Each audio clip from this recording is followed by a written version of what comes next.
kifupi nataka nizungumze juu ya udhihirisho wa kiumbe kipya, the manifestation au manifesting the life of a new creature. Manifesting, kudhihirisha. Unajua ni jambo moja kutambua wewe ni kiumbe kipya, lakini ni jambo jingine kudhihirisha, to manifest, to bring into manifestation, kuleta kwenye udhihirisho. Na kile ambacho Mungu amekikusudia ni kwamba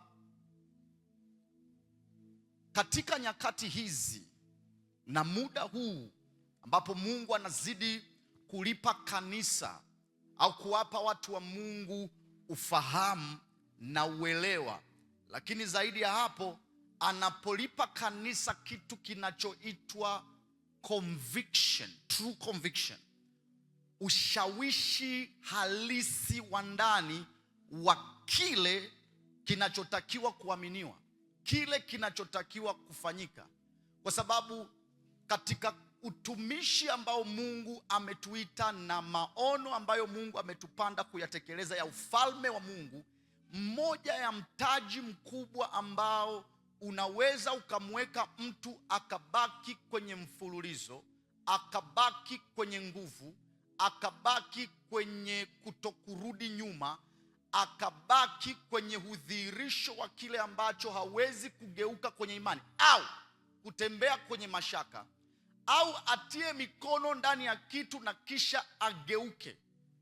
One of the greatest capital, mtaji mkubwa anaoweza kuwa nao huyu mtu ni ule ushawishi wa ndani wa Roho Mtakatifu unaoanza kumwambia yeye ni nani, na katika yeye ni nani afanye nini, kudhihirisha nini. Halo, tuko pamoja watu wa Mungu?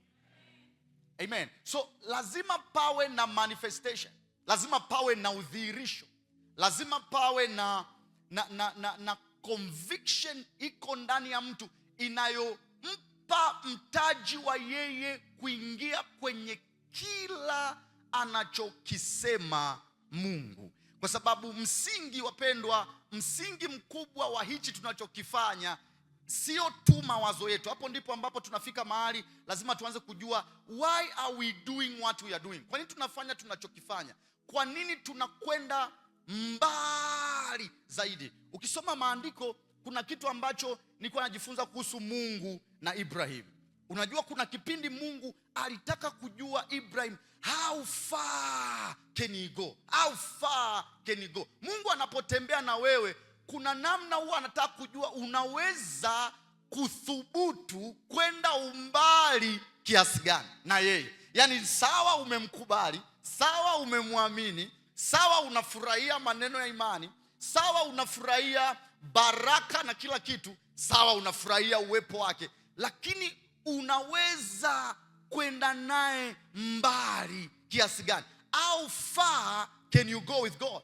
Na ukisoma maandiko, unajua wewe unayesoma neno la Mungu au kama ufahamu, unaweza kugundua kwamba Mungu alipokuwa akimtokea Ibrahimu, ni mara chache alimtokea katika hali ya kuonekana in a physical way.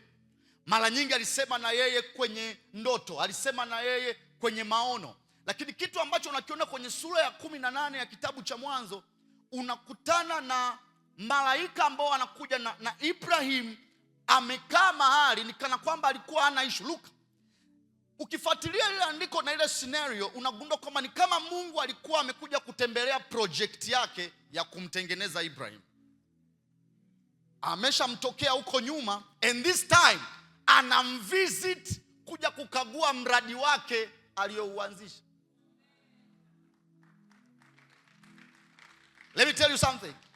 Unajua moja ya kitu kinachotu affect sana kwenye mwili wa Kristo leo, people are delighted with gifts more than visitations. Kuna watu wanaoenda kwa Mungu wanatamani the giftings of God. Boy, giftings haziwezi kukupeleka mbali kama visitation and encounters. Mpendwa, ni bora utamani Bwana akutembelee kuliko kupokea vitu tu. Sisemi ni vibaya, ni vizuri, lakini you can go beyond that.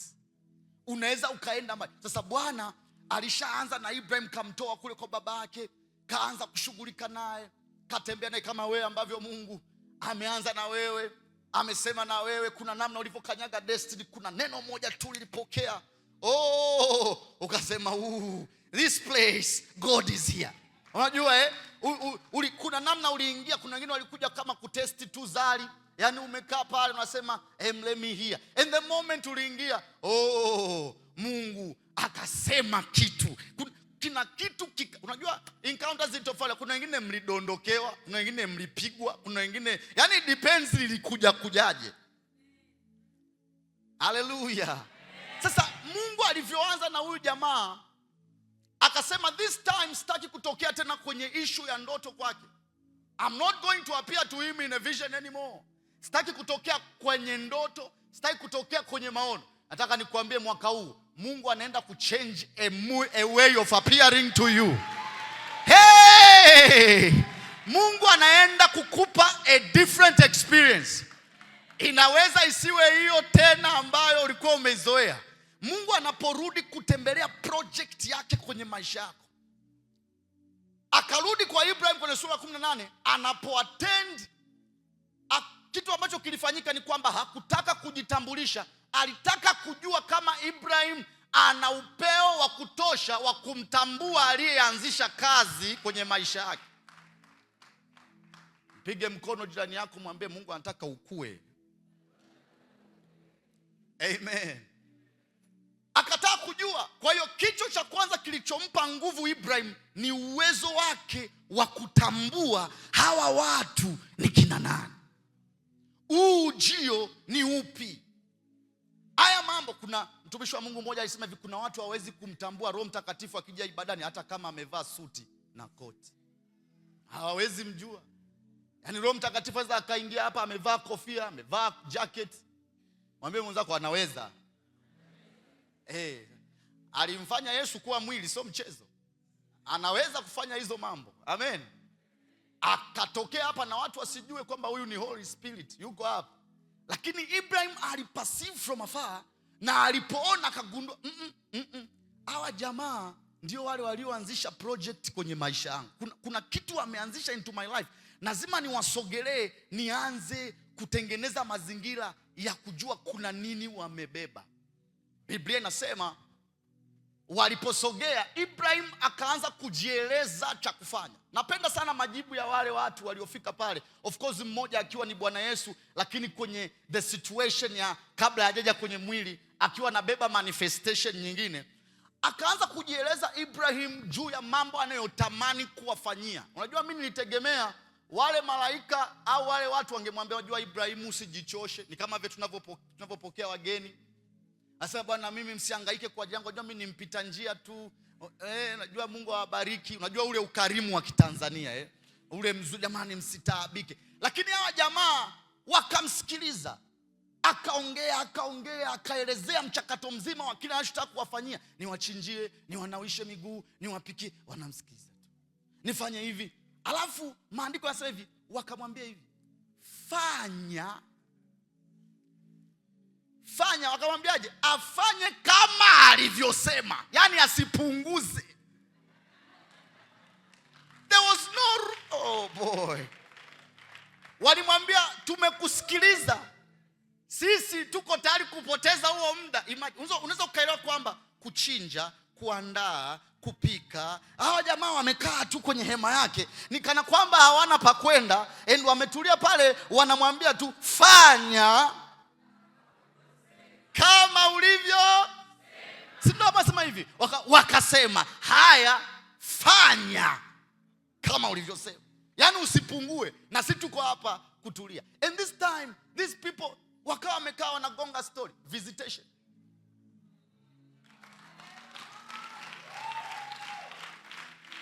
God is visiting you this year in the name of Jesus. This time Mungu anaapia kwako mpendwa, awe ni tofauti na 2025. Mungu alipoachia neno la unabii juu yako kwenye mwaka huu mpendwa, sio neno ambalo lilichipukia tu kwenye ufikiriaji na innovation. There is the Spirit of God.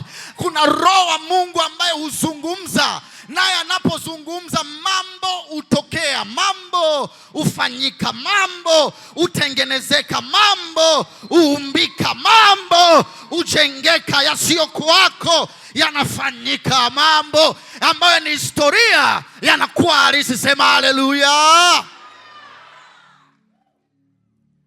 Akatulia, then ndipo hapo alipofanya kama alivyosema.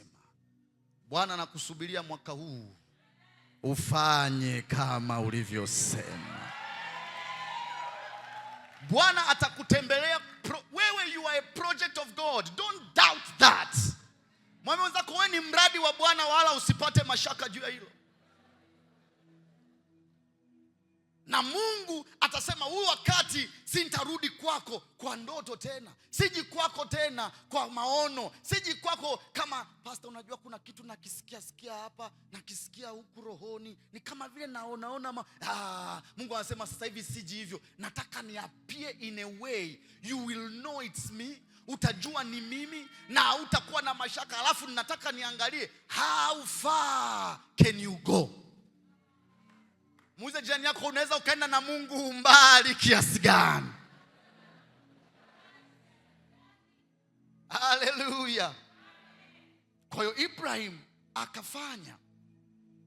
Ukisoma utagundua pale Mungu akamuonyesha vitu, na ndio tunagundua kwamba the point kilichotokea pale, unaanza kuona ndio unabii wa Isaka ukaja. Alafu wakataka kama kuchomoa betri kidogo, akasema hivi tunaenda kuiteketeza Sodoma, afu jamaa tumwambie. Wale ambao tulikuwa kwenye ibada ambayo imepita hapa, mlisikia Mungu pastor alivyokuwa anahubiri juu ya Ibrahim na utajiri aliokuwa nao. Kuna dimension aliyobeba utajiri ambao unajua kabisa sio tu nguvu za kibinadamu zinaweza kutengeneza yale mambo. Kwa hiyo wakasema hatuwezi kwenda kuipiga Sodoma na huyu mtu amekaa. Kwa nikwambie kitu kimoja, Mungu akikutembelea unakuwa rescue mpaka ya familia yako, mpaka ya ukoo, mpaka ya ndugu zako. Oh boy, wewe uko hapa ni point of contact ya Mungu, ambapo he will go beyond what you see. Kuna ndugu yako atakuwa rescued kwa sababu wewe uko na Bwana mahali fulani. Kuna mguso utatembea kazini kwako kwa sababu wewe ndio sababu. Unajua the level is beyond seeking for unakuwa sababu ya ulinzi wa hiyo kampuni, ulinzi wa hiyo taasisi, ulinzi wa hao ndugu zako. Na muamini Bwana ya kwamba Bwana katika kipindi hichi ambacho Mungu anataka kujitukuza zaidi na zaidi na zaidi, kanisa la Bwana ambalo limemjua Kristo na limepokea visitation halisi ya Bwana litakuwa sababu ya uponyaji wa maeneo mengi sana, si tu ya familia zetu, ya taifa letu, la nchi yetu, ya maeneo yetu, kwa sababu kuna watu wamekubali kwenda mbali na Mungu. Oh, mpe Yesu makofi, glory.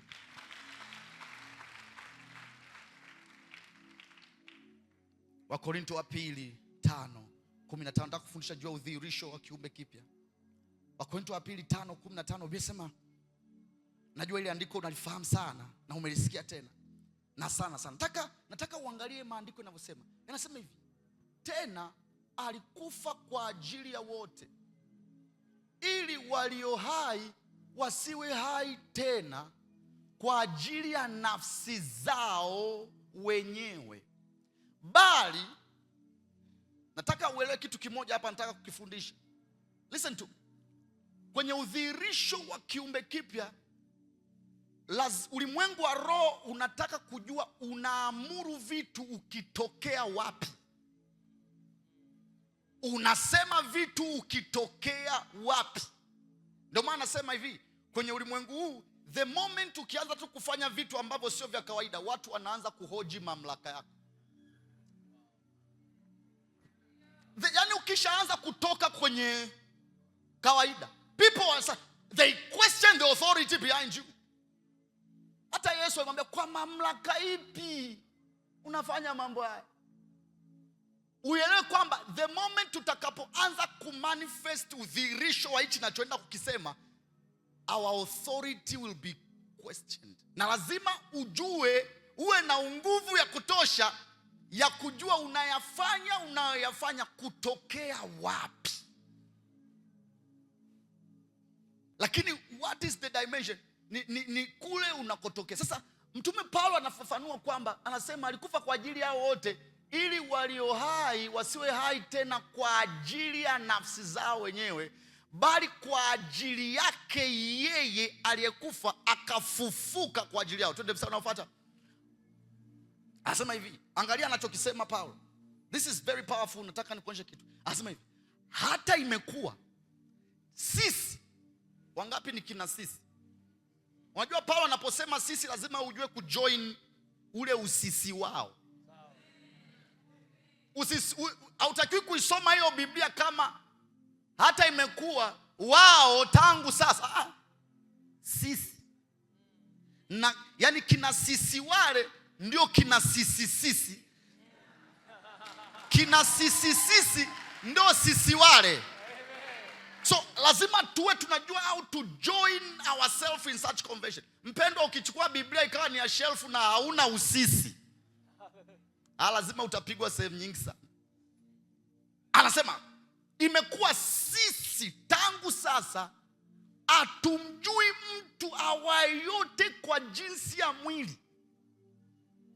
Ingawa sisi tumemtambua Kristo kwa jinsi ya mwili, lakini anasema, angalia anazungumza mambo ya muda. Anasema lakini sasa hatumtambui hivi tena.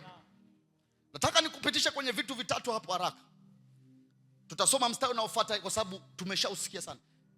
Wangapi walikaa au umeshawahi kukaa ukatulia ukafuatilia Mungu na project yake ya Yesu na kumdhihirisha kwenye udhihirisho tofauti, na kila udhihirisho ulikuwa unafanya nini na ulikusudia kuleta nini?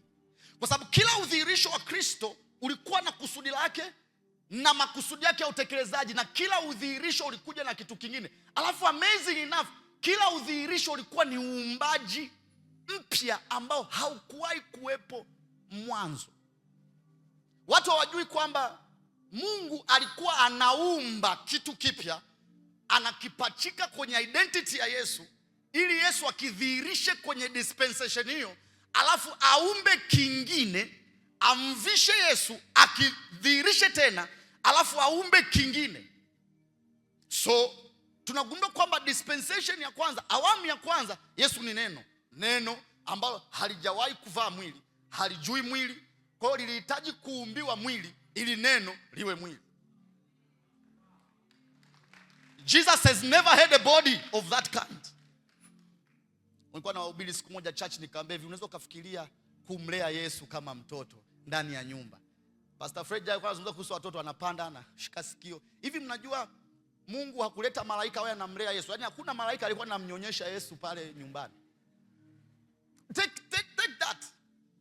Huyo Yesu tunayemhubiri kwenye awamu ya udhihirisho wa pili kama mwili, kuna vitu ambavyo vilibidi vifanyike ambavyo vilikuwa vya kimwili sana. Yaani ilibidi anyonye, afanye kila kitu, ale na aende shule asome, kwa sababu tusike kuwa na mwokozi mbumbumbu. Yaani mwokozi hana akili bana. Mnajisikiaje kuwa na mwokozi? Some people think, listen, kuna watu wengine wanafikia kwamba eti Yesu kwa sababu alikuwa ni mwana wa Mungu hakuhitaji kusoma. Alisoma. Alikaa anasoma. Alianza. Sawa, kuna the spirit of revelation na excellence, lakini alihitaji kusoma, na ndio maana unamkuta mahali amekaa anaongea, analizo na watu hekaluni. Mungu sio mjinga kukupa mwokozi mjinga, yani unakuwa na mwokozi anatunga maono. Ndio maana mpe Yesu makofi, because your salvation is for sure. Pastor Fred alisema Yesu angeruka siku ile shetani amemwambia aruki. Tungekuwa na Yesu kilema. Imagine Yesu anayepelekwa msalabani ana shida ya miguu. Wangepiga wapi miguu ile kwenye msalaba? Yaani angekuwa anahitaji wheelchair. A savior that his legs are broken. Oh God. So huyu Yesu alisoma. So manifestation ya pili, Mungu aliiumba, created. God created the second manifestation. Nataka nikwambie hivi, ni kitu ambacho hakikuwepo. Mungu alikiumba. Nimesema hivi, mwili uliniandalia.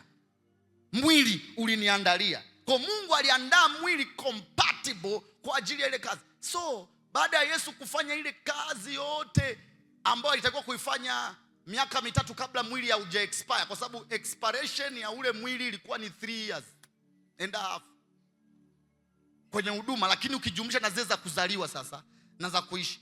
So time came, Mungu alikuwa anatakiwa kuumba. Unajua watu hawaelewi kitu kimoja, hawaelewi huyu Yesu tunayemhubiri sasa hivi aliyeketi kwenye kiti cha enzi sasa hivi mtukufu ni kiumbe kingine kabisa, hakijawahi kuwepo. Sasa wewe endelea kukemea pepo ukiwa unawaza kichwani Yesu yule kwenye TV. Hivi unajua leo hatukemei mapepo, hatufanyi vitu kwa picha ya Yesu wa Mathayo, Marko, Luka na Yohana. Yaani ukifanya hivyo you are limiting your possibilities. Na ndio maana Mungu anatumia neno la ajabu sana kwenye Waefeso sura 2. Anasema tulisulubiwa pamoja na yeye, alafu tukazikwa naye, alafu tukafufuliwa, tukaketishwa pamoja naye. Mungu anajua kukuokoa haitoshi. Ulimwengu wa roho una respect position. Yaani ulimwengu wa roho unaheshimu sana nafasi ambayo upo. Ndio maana uliketishwa mpendwa. Umeketishwa kwa sababu in the kingdom, the spirit, it depends who is speaking and is speaking from what position. Hatuwezi kumanifest utukufu uliokusudiwa wa kanisa hili kama bado tunatembea na ufunuo tu peke yake wa Mathayo, Marko, Luka, Yohana, wa Yesu ambaye hata funguo alikuwa hajachukua. Hata yani he had nothing. Hata funguo hana. Unakumbuka anajaribiwa siku ile, anaambiwa miliki zote. Pastor Fred alisema hivi, alikuwa anampimia. Anaambia time is coming. Hicho unachosema chako nitakunyang'anya. Alafu nitakikabidhi mahali. Kuna watu wataoperate from that dimension. Wataamuru Na ndio maana sasa hivi Biblia inasema hivi, msiatazame yaliyo chini, tazameni yaliyo juu, ambako Yesu aliko ameketishwa mkono wa kuume wa Mungu Baba. Yafikirini, yatafakarini yaliyo. That's where command is. Uwezi kudhihirisha power to a great dimension ukiwa bado akilini na moyoni unamuwaza Yesu wa Mathayo, Marko, Luka na Yohana peke yake. Sisemi ubatilishe. Sijui nikupelekaje kwenye hiyo hesabu hapo, Bwana anisaidie. Lakini nataka uelewe kwamba alichokifanya hapo mpaka hapa kilihusiana na nini na kilibeba nini na kinanifaa nini. Lakini unakuja mahali unagundua kwamba huyu Mungu alimuumba tena. Alivyomuumbia uumbaji mwingine, akamfanya kuwa kiumbe kingine ambacho akijawahi kutokea. Biblia inasema kilipomtokea Yohana alikuwa amekizoea cha Mathayo, Marko, Luka na Yohana. Lakini kwenye ufunuo alipoona this creature, Biblia inasema alianguka kama mtu aliyekufa. Yesu akamwambia, amka mshikaji. Unajua ulizoea yale mambo ya punda nini kule. Kuna alfa na omega hujawahi kukutana naye. Kuna mamlaka nataka nikufundishe. Unajua unaposoma andiko sasa, mimi ni Mungu nikufundishaye kupata faida. Tatizo unafikiri ni faida ile tu unayoipata ya kwamba niliwekeza 1,000,000 nikapata 2,000,000. Oh boy, when you are in the class of God, tunasema kuna world class, sio kuna nini. Sasa kuna God class.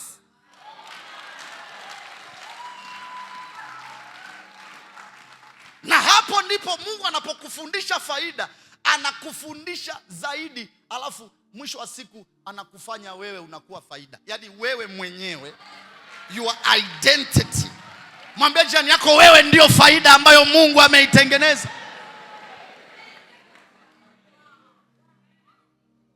Anakufundisha. Ninapenda sana this time ambapo watu tumekaa in prayer, tunamuomba Mungu. Unajua kuna dharau zingine tunazi experience kwenye mwili wa Kristo, ni kwa sababu tu hatujatulia na kukaa kufuatilia Mungu alitembea tembeaje. Mpendwa, maandiko haya yanahitaji research. Fanya utafiti, la sivyo kuna namna tutashindwa kudhihirisha certain dimensions. Kwa hiyo Mungu alivyomaliza kufanya kazi na Yesu kwenye kile kipindi cha mwili, alipopanda msalabani akafa, Mungu akaja kuumba tena. Anamuumba Yesu mwingine. Huyu Yesu aliyekuja sasa anazungumza mambo tofauti sana. Nilikuwa nawaambia watu, mwili aliotembea nao Yesu alioumbiwa baada ya kufufuka ni wa ajabu sana. Ni mwili lakini ni wa ajabu. Mwili unapita ukutani bwana. Na ni mwili unapita ukutani. Ule ni mwili. Mungu aliumba another creation. Nataka nikwambie sasa, Paulo anasema kwa kuwa huyu Yesu sisi tulimjua katika mwili, hatumjui, hatumtambui hivyo tena.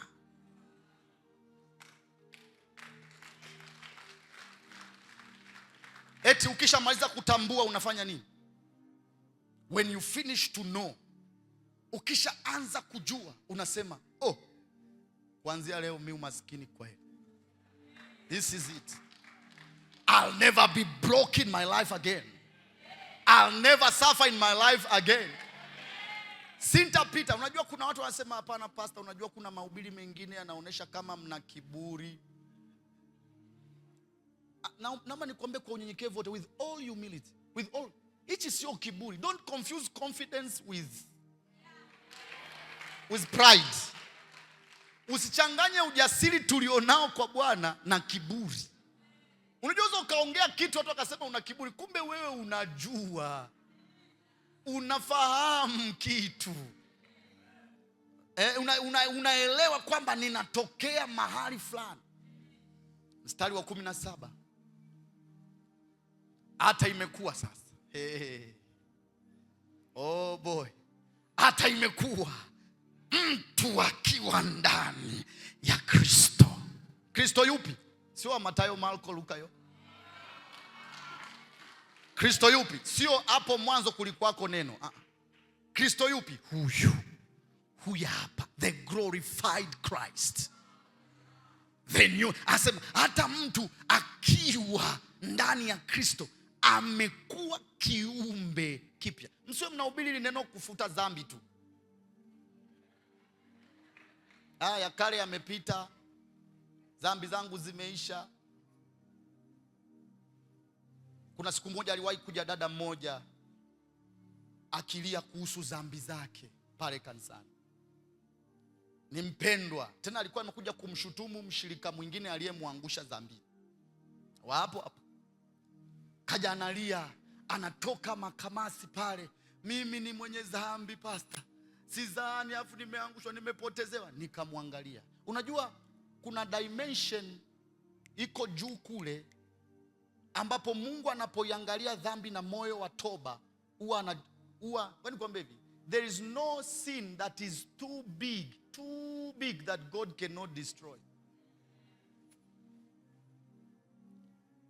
Pale nikajisikia Roho Mtakatifu amenishukia. Unajua nilizungumza kama Yesu. Nikamwambia mama, ya mama, kwa nini unalia? Unajua hayo mambo hayo, ni yale confidence kwamba jamani, sasa kama unalilia dhambi, msalaba ulikuwa wa nini? Damu ya Yesu ni ya nini? Yani lazima, tayari nishaona moyo wake unatafuta kurekebisha. Tayari nishaona moyo wake umegundua kuna mahali hapako sawa. Sasa amekuja. Nianza kumwambia, sasa umekwisha. Na aliyekuangusha nani? Ni fulani. No, nikaanza kusikia rohoni kama vile Kristo amenivaa. Alafu nilikuwa nimetoka tu kwenye maombi. Kwa hiyo yani najisikia niko tu mawinguni kule juu. Nikamwambia hivi, mama, unalilia nini? Mimi nimeangushwa, sijui kama Mungu atanipokea. Nikamwambia hiyo dhambi yako ni ndogo sana, simama. Nikasema tu mwambie Bwana umeomba rehema na msamaha. Alivyosema nikamwambia umesamehewa, nenda nyumbani kafurahie, oga vizuri, endelea na maisha yako. Sasa sisemi ndio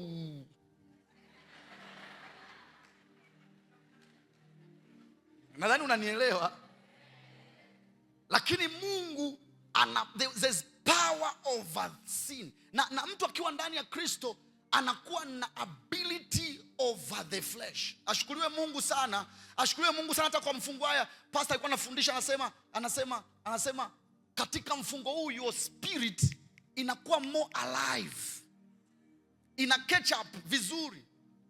Kwa tuwe makini pia, kwa sababu tunapokuwa ndani ya Kristo sisi ni viumbe vya ajabu sana, kwa sababu we are two in one. Sisi ni hybrid. Yani wewe ni roho, wewe ni mwili. Yani wewe ni roho, yani huyo uliyekaa naye hapo ni roho na mwili. Huyu pembeni hapo is a spirit and is a flesh. Na hii ukielewa utagundua kwamba interaction yako kubwa pia Mungu anataka iwe ya your spirit with him. Nakumbuka Mungu ni roho. Haleluya. Kwa hiyo anasema ya kale yamepita, tazama yamekuwa mapya. Anazungumza nini? Anazungumza kwamba ni ujio mpya umekuja. A new age has come. Na kuna watu tunatakiwa tutembee kwenye this type of age, tudhihirishe mambo ya kiumbe kipya, nguvu zilizotamkwa ambazo hata malaika zinawachanganya, hata manabii wanatamani kuziona. Unajua, nimetoka kusema hapa kwamba Mungu anapokufundisha kupata faida, anafundisha zaidi ya wewe kupata faida. Anataka akufanye kuwa faida. Alafu mpendwa, nataka nikwambie hivi, kuna baraka zingine hazijibiwi kwa maombi, alafu hazijibiwi kwa kumlilia tu Mungu. Kuna baraka zingine lazima upande tu kiwango ndio zikukute.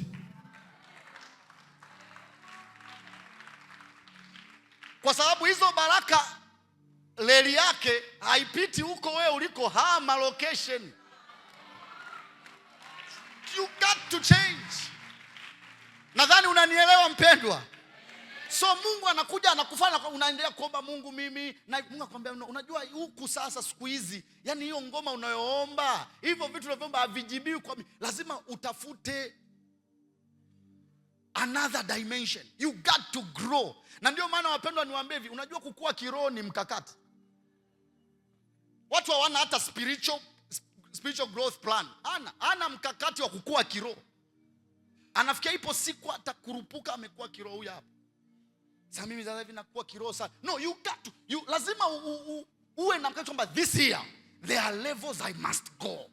Kuna level lazima ni grow, lazima kuna dimension lazima niende, kuna vitu lazima Paulo anasema hivi, nilipokuwa mtoto nilizungumza kama mtoto, niliwaza kama mtoto, nilitembea kama mtoto, lakini sema nilipokuja kuwa mtu mzima niliyabatilisha mambo ya utoto. Manake anajua the shift. Mpendwa, kuna mamlaka huwezi kudhihirisha, kuna nguvu huwezi kudhihirisha, kuna baraka huwezi kuziona, ni mpaka kuna dimension umeingia, kuna level umeingia, kuna nafasi umestep in. Kwenye ulimwengu wa roho kuna rankings ambazo ziko wazi kwa ajili ya watoto wa Mungu wote. Siku moja Petro akasema, nimegundua ya kwamba Mungu hana upendeleo. Mungu hana upendeleo. Yoyote ambaye yuko tayari kustep kwenye certain things, Mungu huwa anampa access ya kuingia huko. Haleluya. Kwa hiyo uwe na mkakati wa kukua mpendwa. Si useme amina hata kama upendi. Hata kama sema pastor mimi bwana niache nikue hivi hivi, nitakuwa tu siku moja kiroho. No, we got to grow. Ashukuriwe Mungu kwa ajili ya revival centers. Ashukuriwe sana Bwana. Kwa sababu zeni heart to heart talk. Tunakukuza kwa lazima. Unajua kuna ile unakuwa afu unakuzwa kwa lazima huko ndo camp. Unajua hii hapa madhabahuni ni mtaji. Ukitoka kule sasa ndo unaendelea na kile ambacho you got to begin to wake upon the word of God. Hata haya maneno ya unabii yanayoachiliwa, maandiko yanasema kwamba kafanye vita kwa neno la unabii lililotamkwa juu yako. Make war with the word of prophecy. Unajua ngoja nikwambie, 2026 kwa neno la unabii la mwaka lazima ulichukua ukafanye nalo vita. Go and wage wars. Kuna vita za kukufuata, zingine za kutengeneza. Usisubiria tu shetani awe na kupiga vita, hebu na wewe mpige. Yaani unajua vita nyingi tunazopigana zimetufuata, lakini sisi hatujafuata vita. Go. Sasa how do you gain territory? You fight wars, you take territories. Hallelujah. Hallelujah. Lazima we mwenyewe pia uanzishe vita, kwa sababu kwenye maombi kama haya na mifungo kama hii, mpendwa, kwa Mungu tuna unlock secret, lakini kwa shetani tuna decode secret. We decode the secret of hell. Na ndio maana tuambia hivi, nitalijenga kanisa langu na milango ya kuzimu haitaliweza, haitalishinda, haitalichukua. Nataka nikwambie, moja ya udhihirisho Mungu anataka utembee nao unapomwangalia Kristo ni pamoja na kuzitafuta bifu za ulimwengu wa roho zingine, lakini hakikisha umeshasimama hapa vizuri. Hatutaki victims of spiritual war. Hello. But lazima ujue how you are going to extend. Tell the devil. Wangapi huwa mnaongea na, najua maongezi mengi huwa mnafanya na Mungu, lakini shetani huwa mumwambii kitu, sababu ni ulimwengu wa giza. You people don't talk to the devil. I tell you, this here devil you shall not conquer. No, throw your best shot. Hallelujah. Sababu kuna mtu anasema hicho ni kiburi. Sio kiburi. Alisema Yesu, mkuu mfalme wa ulimwengu anakuja, lakini hana kitu. Hana kitu kwangu. Sema amina. Sema amina. Waefeso 2. Ngoja kwanza niende kwenye nishaimaliza Waefeso 2. I hope kuna kitu unakiona. We are manifesting. Alafu nikwambie hapo kitu ambacho Mungu anakifanya.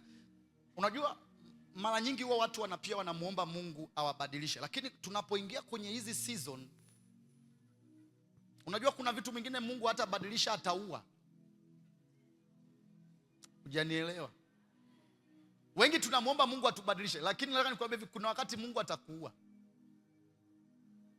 ili akuumbe upya, ainue mtu mpya.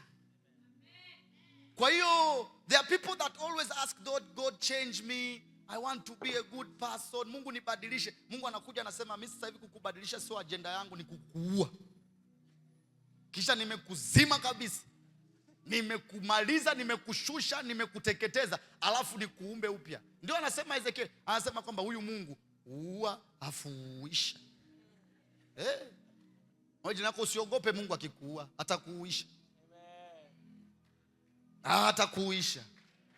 Na ndio hapo tunapokuja kwenye level ya surrender. Unajua tufike mahali tujiachilie kwa Mungu to a point that tumwache ashughulike vizuri na sisi.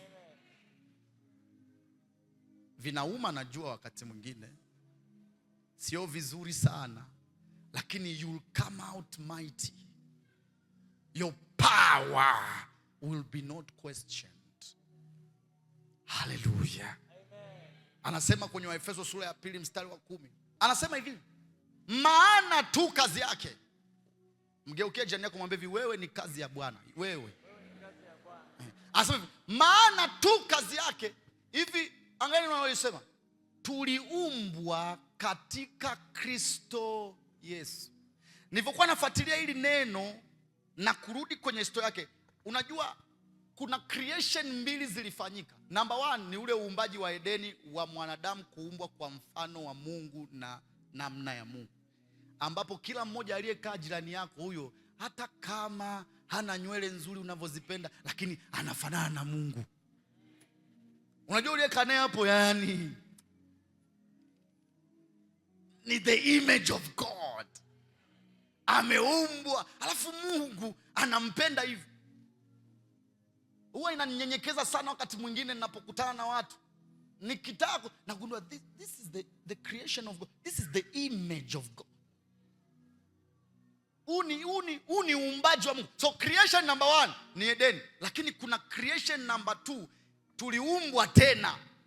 Na ndio hapa tuliumbwa katika Kristo Yesu. That is, we were created in Christ. Hello. Sasa nazungumza tena kuumbwa katika Kristo na kurudisha tena, sio kwa yule Kristo yule wa vile. Ni huyu ambaye hatumtambui katika mwili. Haleluya. Nakumbuka siku moja nilikuwa naumwa sana, pastor, huu shuhuda sitawahi kusahau. Yaani Roho Mtakatifu ni wa ajabu. Siku moja nilikuwa naumwa, niliumwa vibaya mpaka nikaanza kupigia simu kuna mtume mmoja aweze tu niombea. Yaani niliona kama hii kitu nishaomba siwezi. Piga maombi pastor. Nikaomba, nikachukua simu, saa 9 nikainua simu nampigia mtume, ndio yuko Kenya. Bora hata angekuwa yuko hapa same. Nikampigia sasa, mimi naona nakaribia kufa. Kwa sababu nilikuwa naona kabisa pumzi inakata, sijielewi, nakaribia kufa. Nikasema nikimwambia mama pastor hapa akasikia mume wake ndo anakufa sasa, ndio ataizua tension na tutashindwa hata kutembea kwenye hichi. Nilipomaliza kumpigia mtume akaniambia kuna chumvi hapo pembeni. Nikamwambia ipo tu nyingi pastor. Ipo tosha. Iko nyingi. Sijui tu. Akasema nenda chukua hii chumvi, jimwagie kichwani, useme na laani nguvu zote zinataka kuniua na nini. Sasa niko pale kwenye rescue mission, unajua. Sasa sijui, nikaenda nikabeba chumvi ile, piga kichwani, nikasema hamna kitu bwana. Hamna. Baadaye niko pale sasa naona sasa pumzi inakata, na hisi ndo ninakata moto. Nikabidi nikae chini kwa sababu nguvu zimenisha. Nikamsikia Roho Mtakatifu kwa mbali. Yaani ni kama vile ananisemeshea from very far. Akaniambia, kwa nini usitoke kwenye ugonjwa? Kwa nini usitoke? Sasa nikamuuliza, nikaanza kujiuliza natokaje?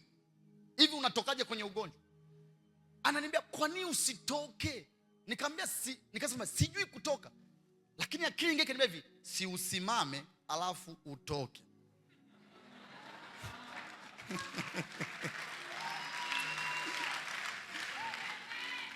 Kwa hiyo pastor, nilisimama pale, nikachora mstari hivi kwa mguu ambao hauonekani. Nikafanya hivi, nikasema katika jina la Yesu natoka kwenye ugonjwa. Natoka. Nikatoka ya kwanza sisikii kitu, nikasikia sauti ya hivi, rudia tena, toka. Nikarudi tena, nikasema katika jina la Yesu natoka kwenye ugonjwa. Nikarudia tena nilipofika mara 3, natoka, ugonjwa ukapotea dakika hiyo hiyo. I was up on my feet. Nikasema how did that happen? Akaniletea neno, Roho Mtakatifu akasema, ikiwa yule Roho aliyemfufua Kristo anakaa ndani yenu, ataiuisha miili yenu inayokaribia na kufa. Mwambie jirani yako, unaweza kutoka kwenye hilo tatizo. Wakati mwingine Bwana kwambia toka, usijue, unasema tu kuanzia leo katika jina la Yesu natoka. Natoka kwenye shida, natoka kwenye uzubaifu, natoka kwenye magandamizo, natoka kwenye makandamizo, natoka kwenye uonevu, natoka kwenye hali iliyonishikilia nyuma, natoka kwenye hali ya kuzoea vitu, natoka kwenye hali za mazoea. Toka kwenye hizo roundabout ambazo unazunguka kila siku. You are always going up and down. Unasema hey! Nikamuuliza Bwana, hii ni nini? Akaniambia ni kiumbe kipya. If you are a new creation, una command result from inside. Unaamuru matokeo kutokea ndani. Katika jina la Yesu, Bwana akupe uvuvio huo. Pokea neema na uvuvio na uelewa na utayari wa kuamua matokeo na udhihirisho wa utu upya ambao Kristo amekupa. Maana uliumbwa katika Kristo upate kuyatenda matendo mema ambayo tokea awali Mungu aliyatengeneza ili tuenende nayo. Receive that grace in the name of Jesus. What is the problem? Tumekaa sana na watu wengi ambao humanity imepoteza reality ya tulichopewa na Yesu. Tunajumuika sana na watu ambao wanafyonza uhalisia tuliopewa. Wanaongea vitu, lakini kumbe lazima tunatakiwa ku-maintain who we are. Sisi kweli ni watu wapweke. Mimi literally sina marafiki wengi. Na watu nao wafahamu, lakini sina marafiki wengi. Wachache kama kina Pastor Fred. Pastor Fred is a great man of God. I really honor. Siku moja nilipita wakati mgumu sana. Nilijikuta nimefunga kavu siku 4 hata pasipo kujua. Yaani niko kwenye maombi na 4 zimepita siku 4 kavu sijui. Nipita mahali pagumu sana. Sana. Nikampigia pastor, alikuwa ndani Iringa sana, sijui wapi. Kaambia sawa, naomba tuombe. Yaani kuna vitu vinapitia sio vyepesi. Na hapo watu wameshatishia. Kuna jamaa mmoja amenitishia vibaya, akasema yani wewe lazima nikukate, nitakumaliza. Akasema ndio namalizwa hivi tu kirahisi, nishatishiwa. Alafu kaandaa watu wengine wawili ili waweze kuside naye. Tukaongea na Pastor Fred. Lakini mimi nilijua tu Mungu anataka nimwambie Pastor Fred ili tuombe hapo. Pastor aliomba, alikuwa anajiandaa nadhani kwenda, ilikuwa ni Jumapili. Na kuwepo alikuwa anajiandaa kuja kwenye ibada moja. Akatamka maneno fulani. Alafu akasema pastor, imekuwa tumwamini Mungu amefanya. Tukamshukuru Mungu. Pastor akaenda kwenye huduma, mimi nikabakia kwenye mfungo wangu wa siku 4 kavu ambayo yani naona tu hata sielewi niko wapi. Nimefunga pasipo kujua. Lakini hivi do you know pastor, baada ya pale ni kwamba nika kama nasikia sauti yako tu kila mara. Yani ile sauti yako ilikuwa ndio inazunguka tu pale kwamba ndo Pastor Fred yuko hapa hata kama hayupo. Nazungumzia jinsi ambavyo pamoja sisi ni watu wapweke, lakini unajua unaweza ukabaki na sauti na mtu hayupo. Kwa mimi nilibaki na sauti pale chumbani. Sauti ya the man of God, sauti ya pastor. Nikiwa pale naendelea kupitia ile hali, jamaa nikajua ndo ngoma imeisha. Nikaona message nyingine imekuja inaniambia sasa kesho ndio tuna execute plan. Kesho. Nikasema mbona hapa hii ndo, unajua unaanza kufikiri vitu vingi. Unatamani tena umpigie simu pastor, umwambie mrudie tena ile maombi. Tusimikie, yani tusindikizie, maana kama hatujaweza. Nikasema sitaki kumsumbua Pastor Fred, ngoja nitulie. So kesho nimeamka, I was waiting for execution. Pastor, kuna kitu kilinitisha sana kilichofuata. Yule mtu aliyenitisha vile alinipigia simu nusu saa. Yani akanipigia simu baada ya kuniambia vile. Mpaka leo sijafuta message, sababu alizituma kwanza afu ndo akapiga. Akaniambia ndo tunaenda kufanya tunachotaka kukifanya. Pole yako, ananiambia hivyo. Nikasema sawa. It is within 30 minutes, sir. 30 minutes. The car he was driving, gari alilokuwa anaendesha, ilipata ajali and he died on the spot. On the spot. Sifurahi kifo chake kwa sababu sijui kama amempokea Yesu. Na mimi akituhusu, na mimi sijamfanya chochote.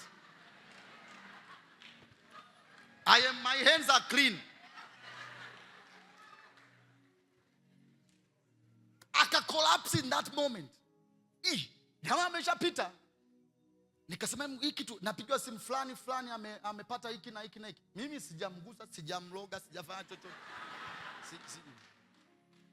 Tumemaliza kuomba tu na pastor pale, nimerudi yeye ameshaniambia kwamba anaenda kutekeleza anayoenda kutekeleza. Yuda sasa ameshaingiwa na shetani, fanya unayotumwa kufanya. Akaenda, kitu ikachange pale barabarani. Chali Baadaye akaibuka wa pili kati ya timu, naye akaniambia tumemaliza msiba, sijui nini. Nikamwambia hivi, mimi kwa kweli sijui kinachoendelea. Nikablock na namba, nikatulia. It was after another 4 days, wa pili naye out. Nikampigia simu pastor, nikamwambia saa, hai jamaa bana, sijui wako wapi wote. Kwa nini nakwambia hivi? Unajua, unapo maintain connection with vile vitu, yani ukimaintain connection na watu wanaozungumza lugha yako, wanaozungumza vitu unakotokea, unajua hata alivyosema hivi, chuma unoa chuma. Unajua humanity imetutoa kwenye tulichopewa na Kristo, ndio maana tunakuwa frustrated in this life. Let me tell you, there is no enemy. Hayupo adui, wala hayupo atakaye kuja kuzaliwa adui mpya ambaye anaweza akainua vita dhidi ya mtu anayekaa na Bwana. Sisemi anayeomba, anayekaa. Sisemi anayeenda kusema karabasha shalamanda, hiyo ipo, lakini anayekaa.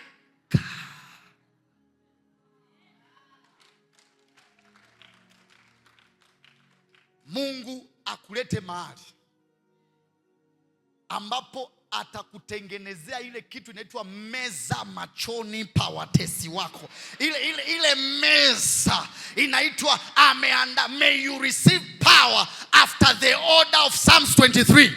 Pokea neema mbele yako inayofuatana na mfano wa anaandaa meza mbele yako machoni pa watesi wako. Alafu anachokifanya Mungu awaonyeshei, anaanza kukupaka mafuta.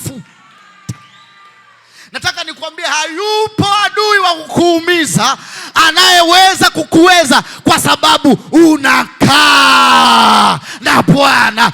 Maana yake unapatikana mahali Bwana anapatikana, unapatikana mahali Bwana anaonekana. Shout hallelujah. Tukijua hiyo siri, tuta esteem kukaa na Bwana zaidi ya kuapia tu kwenye session za maombi. Ni vizuri kuomba, lakini ni vizuri kukaa. Hebu mpendwa, wewe unatengeneza siku moja, unaiblock, unasema hii siku sio ya kuomba, ni siku ya kukaa na Bwana. Nitakaa na Bwana. Acha kupeleka zile shida za shati. No. Yaani siku hiyo usimwambie shida yoyote. Mwambie leo nataka kukaa na wewe. Nataka kukaa na wewe. Na sio ukae na yafu upige nyimbo zile za worship ambazo zinakurudisha usikae na yeye.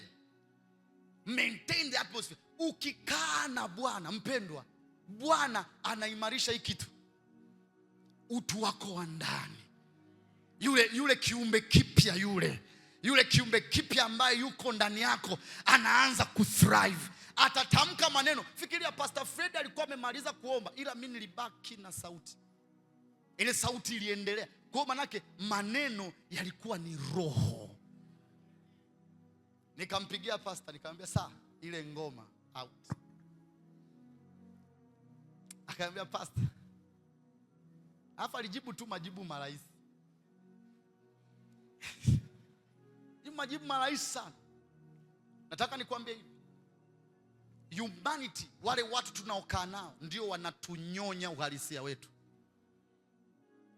The conversations we are making inatunyonya. Sasa fikiria mimi, alafu kuna vitu tunauziana vingine sio halisia. Tunaanza kuambiana hizo habari. Na mimi niliambiwa chumvi kweli. Nilitumia ile chumvi karibu nusu mfuko.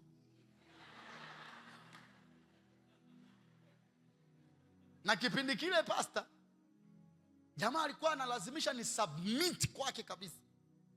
Unajua kuna ile unalazimishwa usubmit chini ya apostle. Lakini sisikii, mimi najisikia kusubmit hivi kwa Yesu kwanza kabla sijaenda pale. Sasa nikasikia Roho Mtakatifu ananiambia, sio chumvi, toka. Kasema mbona wewe una njia rahisi sana wakati hii njia ndo iko practical zaidi. Unajua kuna wakati ukiwa unakemea huku unarusha machumvi nini, unakuwa kama yani kuna vitu fulani hivi chukua chai, yani unakuona uko busy hivi na maji, uko busy yani kuna namna. Lakini nikashangaa kwamba that power, oh God, Mungu akaniambia the reality is you, toka. Lakini kuna vitu vinatufyonza. Mpendwa, sasa umezoea kusikiza miziki inayokufyonza, mahubiri yanayokufyonza, magazeti yanayokufyonza, story zinazokufyonza. Lakini huyu mtu wa ndani huwa ana chakula chake, ana ambience yake. Ukimaintain, you are too dangerous to be taken simple. Hallelujah. Bwana akuwezeshe ufike katika msimamo huo katika jina la Yesu. Pastor Fred amesema kuna watu wengine wanafikiria kwamba mwaka ndio umewaletea vitu. In reality sio mwaka. Wao ndio majibu ndani ya huo mwaka.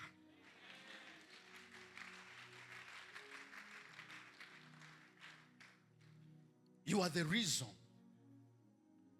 Baada ya kujua hiyo siri, niligundua kumbe Mungu hapendi kufanya biashara mbovu. Mungu hana biashara mbovu. Yaani ukishaingia kwenye mikono ya Bwana, ukawa tayari mali yake, wewe huwezi kuwa kitu cha ovyo. Never on this earth, never. Na hiyo iwasaidie wale watu wote wanaotuonaga hivi, alafu wanaamua kututafsiri kama sisi ni watu tunaojifaragua. No. We know where we are from. Tunamjua Bwana kwa sababu tunakaa naye. Haya maneno ya unabii, tunakaa na Bwana, tuna dwell with the Lord. That's where power comes. Na unajua kwamba dunia hii moja ya kitu inaelewa ni power. Kuna vitu ambavyo kuna vitu vingine, kuna milima haielewi maneno, inaelewa power. It's only understand power you release. Hallelujah. May God give you power this year. Akuwezeshe ukafike mahali ukaamue, a person you shall be. Na ndivyo ulivyo. Sema, na ndivyo nilivyo. Na ndivyo nilivyo. Mambo manne ya mwisho ambayo yatakufanya uweze kuja kwenye udhihirisho namba 1.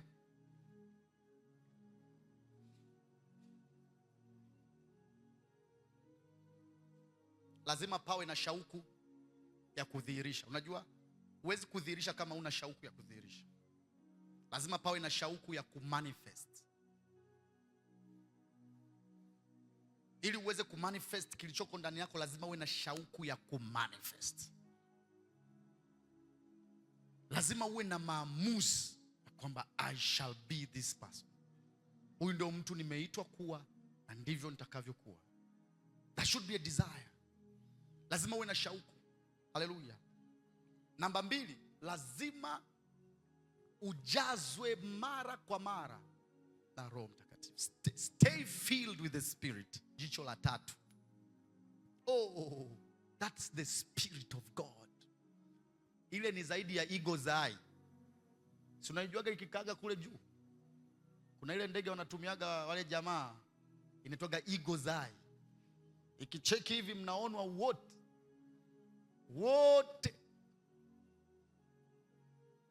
The Holy Spirit is the greatest thing you need. Roho Mtakatifu hautakuwa a reason of suffering. Tujazwe kwa Roho. So number 2, stay filled. Ujazwe na Roho Mtakatifu. Stay filled all the time. Jaa Roho Mtakatifu. Amen. Alafu ukiwa umejaa Roho Mtakatifu, wewe unajipima siku zingine, sawa? Ukiwa unanena kwa lugha, wewe ukishanena kwa lugha stop, useme hivi, hii nilionena ni roho, ni mimi. Yaani unajua kuna nena zingine za kwa lugha ambazo unajua sio roho, kama shana la mama ya kakakalaba, umevuta blanketi la kashama le kama sakata bala la bala bashana bala basa shakata bala bala kaya makata la koko. Unayo, that is your brain praying. Unajua tu ile la koshe balamata kata ile ipo tu kabaya kama lata. No, there are times you should stop. Unabonyeza ile stop, unaanza kukagua, was this the spirit or me? Ukisha shtuka it was you, ujue ulikuwa una recite. Make sure when you speak in tongues pia mpendwa, be sure ina originate from the Spirit of God, ili usiwe umefanya mashantalamanda mengi ambayo they were wastage of time. Naweza umalize shantalamanda na ulimi unauma, kwa sababu unajua ile wakati kumbe huko kuna zaidi hadi ya level za malaika, lugha za malaika wapendwa. Unajua hata tujazifikiaga mpaka leo, kuna wengine tunaishia tu za kawaida. We are so mighty people. Sisi sio watu wa kawaida. It's true. Kwa sababu ya kile tulichopewa. Imagine wengine wote waanzilishi wa kile wanachokiamini chote huwa wako nje. Wa kwetu tu ndio wanakuja kukaa ndani yetu. Wa kwetu tu. Wengine wote wanasema kuna aliye. Sisi kuna.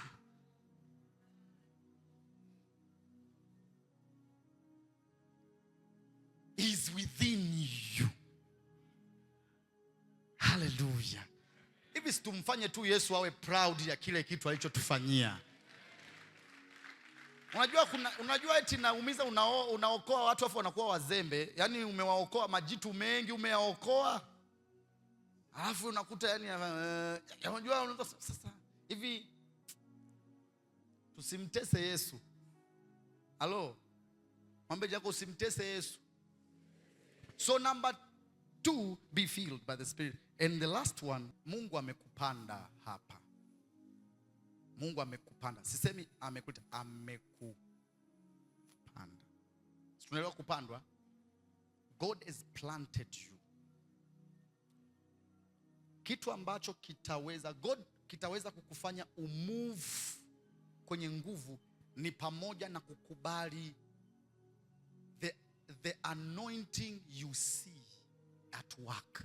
Nataka uelewe kwamba kumanifest the greatness of the kingdom ni zaidi ya kuwa close proximity. Lazima uwe connected. Napenda sana Ruth anachomwambia Naomi, Mungu wako atakuwa Mungu wangu. Utakako kwenda na mimi nitakwenda, utakakolala na mimi nitalala. Anamaanisha nini? Kuna matokeo ya kiungu unayaona, and you are choosing to connect to where God has planted you. Sema hao watu walikuwa wana hekima, wana akili, Matendo ya Mitume 4:13, lakini wakakumbuka walikuwa na Yesu. Nataka nikwambie mpendwa, mwaka huu ni mwaka wako wa utukufu, lakini sehemu kubwa ya utukufu itazaliwa kutoka ndani yako. Na huyo mtu ambaye Mungu alimtengeneza awe a new creation. Simama juu ya miguu yako.